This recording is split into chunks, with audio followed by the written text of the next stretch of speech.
Hi, everyone. You got to see the dark edition of Fountainbleau. Yes. It was very dark. I was really trying to see what was going on there. It's the dark room. The dark room. Yes, the dark room. But shot on 16mm all the way from New Orleans, by the way. There's no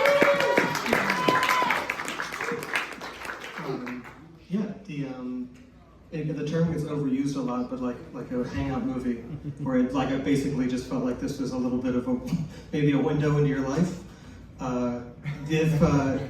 You are a musician, right? I know how to play music, but no, I spent a long time around bands in my life. I actually did used to practice in one of those spaces when I was a teenager. But it's like a hangout movie with like people who are like 2 beats off, you know? Yeah. And everyone in the film is a musician, basically. Yeah. Right? Yeah. Nobody is an actor. They acted in this movie, but. And it's all shot like around your apartment, I think. So in Louisiana, correct? Yeah, it's in New Orleans. It's a very old building that was constructed at some point it was a hotel in the 60s that does actually have a JFK connection. There's rumors that maybe money changed hands in one of those rooms for the assassination, but we'll never know. But yeah, it used to be a luxury hotel in the 60s, and then it kind of fell into disrepair. It was abandoned for many years. And at some point in the 90s, it became what it is now, practice spaces. Actually, I think at the moment it's shut down, unfortunately. Fire code stuff. So we'll see what happens with that. But, wait, what was the question? It's like the proximity to, it's New Orleans, it's in New Orleans, near my house. When you're setting this up and you're blocking, are you like casting them based on like their personalities and temperaments? Because I mean, we spend very little time with each of them, and like you say, like the conversations feel like they're a beat off. Did these musicians or the actors know each other beforehand? Was there like a shorthand for you directing your friends in this kind of way? Yeah, I knew a lot of the people. Like for instance, Greg, my favorite scene in the movie where Greg's talking about his drug experience. He told me that story once in a Thai restaurant. And it's always been in my brain. And so that, some people I go way, way back with, like Greg, for instance. And then other people, like Avery, who's sitting right there, Avery's in the house. I did want to come up for the talk back. I'm right here. A lot of the people are people that I met fairly, like in more recent years, and I kind of I picked Avery out for that part. We didn't really know each other that well. It was kind of a thing of like a logistical thing of finding. Counterintuitively, it's easier to cast a movie with a ton of people who only need to come in and say, do a scene, rather than casting a movie with 2 people in it who have to carry the entire thing. So that part of it was logistics, and also just I knew that I could pull off the movie.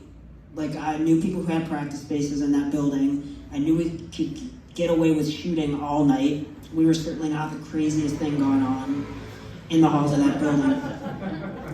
But yeah, it's a like music community that I'm a part of. Yeah. Questions from you guys? Sure. What was the lighting setup like? Was it like Mad Gorilla, or was it very logistically sound? The DP on the movie, who is my friend now, Taylor Perry, she did a great job lighting it. I wish you could have seen some of the images better, but we spent a lot of time lighting it. We could just do whatever we wanted. all night. We'd start at 8 and go until 3 or whenever people hit the wall, lost energy. So it was guerrilla. It was definitely guerrilla. I mean, the whole thing was guerrilla, of course, but we actually spent the time to light it. Yeah, and doing that and it's because it's all hallways, doorways, and interiors, like studios, basically, right? Okay.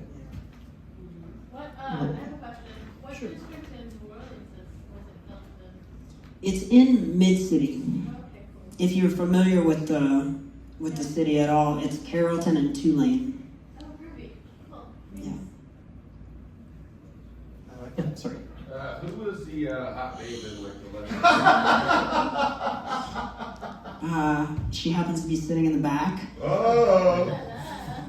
Came all the way from Bushwick. Katie Ballou. But that's what, Katie is another perfect example of like casting for someone who is interesting. Who, like Katie, has told me variations of what she says on screen.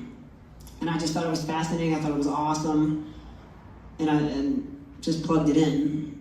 I kind of like the idea of a scenario of someone kind of trying to move the interaction towards like a romantic, move it in that direction, and having a person just go on and on and on about machines and electronic equipment and stuff. It's pretty fun. Shout out to Katie. We already inspo game for Anybody else? Going once, going sure. Do you normally work with like autofiction kind of stories? Autofiction, like autobiographical?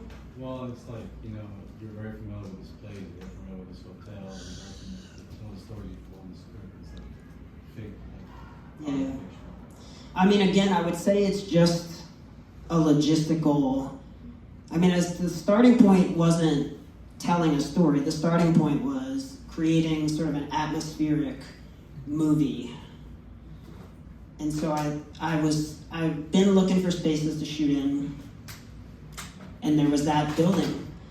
And it was like basically just a big free space sitting there, and just sort of cobbling together, okay, I'll get this person in, I'll pull these details from my life, or things that I know that they can, so the script, for instance, would be like for Greg, the drug, the weed thing.